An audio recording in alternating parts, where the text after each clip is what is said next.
I mean, it's an incredible honor to be mentioned, like I said, up there, even in the same breath as Walter Payton and his legacy and everything that he meant to both football on the field, but more importantly, humanity off the field. So I'm incredibly humbled and honored, and this award goes out to so many more people than just myself. It goes out to the city of Houston and everything that they've been through. It goes out to the hundreds of thousands of people who helped donate, and it goes out to my family and everybody for supporting me. So it's much bigger than just one man. Any questions for JJ? JJ, Samuel King, Fox Television. You've done a lot of work down in Houston the past few months. What more do you think needs to be done down there to help the folks recover from Harvey? Yeah, I mean, like you said, it's such a long-term effort. One of the things, I was down in Port Arthur a couple weeks ago, visiting down there and seeing some of the work we've done down there. And the day after I visited, they actually got hit by another storm and they flooded again. I mean, so there's so many things going on down there, and it's just a continuous, and people are going through struggle after struggle after struggle. So we're going to continue to work, and we're going to continue to help, and especially down there on the Gulf Coast that keeps getting hit. But the one thing that I have noticed throughout all of this is when you go out there and you meet people and you see people, they have so much hope. They have so much desire to make things better, and they have so much beauty in their eyes. And I think through it all, to be able to hold on to that hope and to still be able to wake up with a smile, that's what's really resonated with me throughout all this. KPRC Houston, you're the first Houston Texan to ever win this award. I'm in the way back. Sorry, I'm okay. That's okay, I know, bright lights. First Houston Texan to ever win this award. When you're up there on stage with that class of gentlemen, what's going through your mind? It's incredible. I mean, to be able to stand up there with all those men who have done so much great work is such an honor. And I think it's a testament to the NFL and what the power that we have and the good that we can do in the world. And I think that the more we shine a light on the people who are doing good work and the more that we spread that message of positivity and giving back and helping each other out, the better off we're going to be. Because it is contagious. I mean, when you look at the fundraiser, the reason it worked is because it was such a contagious feeling. People wanted to donate. People wanted to help. They wanted to be a part of it. And if we can create that culture where people want to be a part of helping something become better, I think that's a special thing. Hey, JJ, right here. Congratulations. Thank you.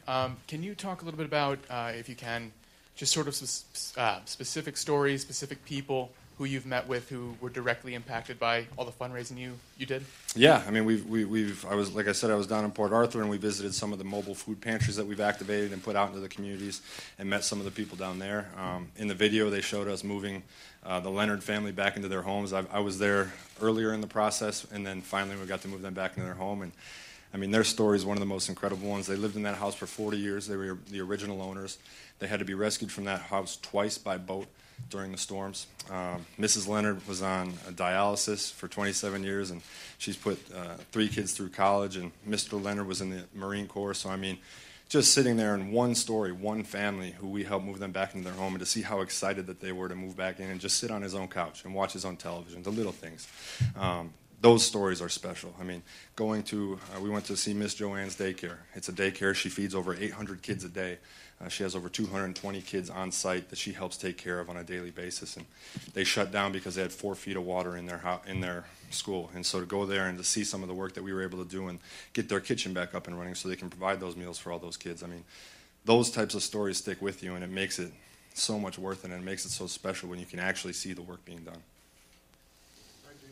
Your desire to help people, to give back to the community, what is it about you? Where does that come from? What motivates you to do something? I mean, it started from my parents. They taught me from an early age that we're not rich, but we're not poor. And there's people out there who have a very difficult time, and we're fortunate. So give back whenever you can. And then I think throughout my whole life, I mean, I've been able to go to a good school, have a hot meal on my dinner table every night.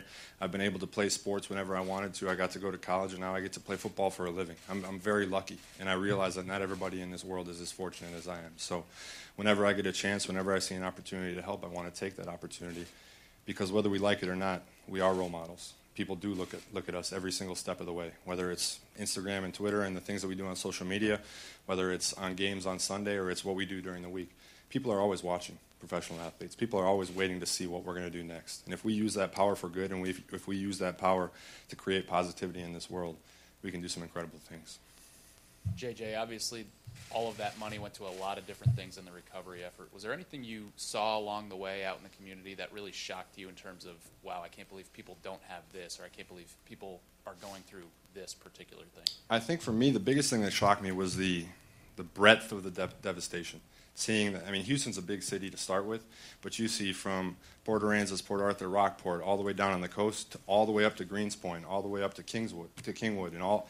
It's such a massive area that was covered. And you sit there, and I'm sitting there, and I have this $37 million, and I'm like, I want to help as many people as I can. And I'm here talking to the people and learning everything I can about the recovery, and they're saying this is going to cost multiple hundreds of billions of dollars. And so I'm sitting there, and I'm like, I want to help everybody. But in 37 million sounds like such an incredible amount of money. But when you try and span that from the coast all the way up to the north side of Houston, it's simply impossible. And that's what hurt me the most, and that's what shocked me the most, was how much devastation was in so many different areas. And I think that's why, no matter if it's in the headlines, not in the headlines, the people that I see on a day-to-day basis volunteering and helping out and giving their time and giving their energy, those are the people that are the true heroes, because they're helping in areas that some of the help and some of the headlines are long, long gone. A last question for JJ.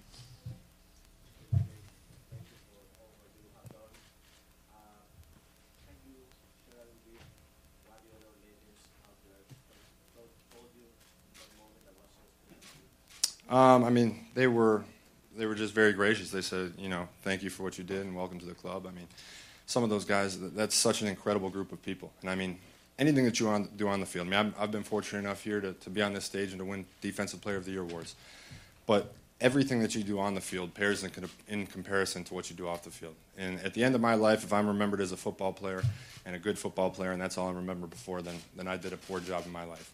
When I go to my grave, I want to be remembered as a guy who helped people out and who tried to do as much as he could off the field to be the best man that he could be.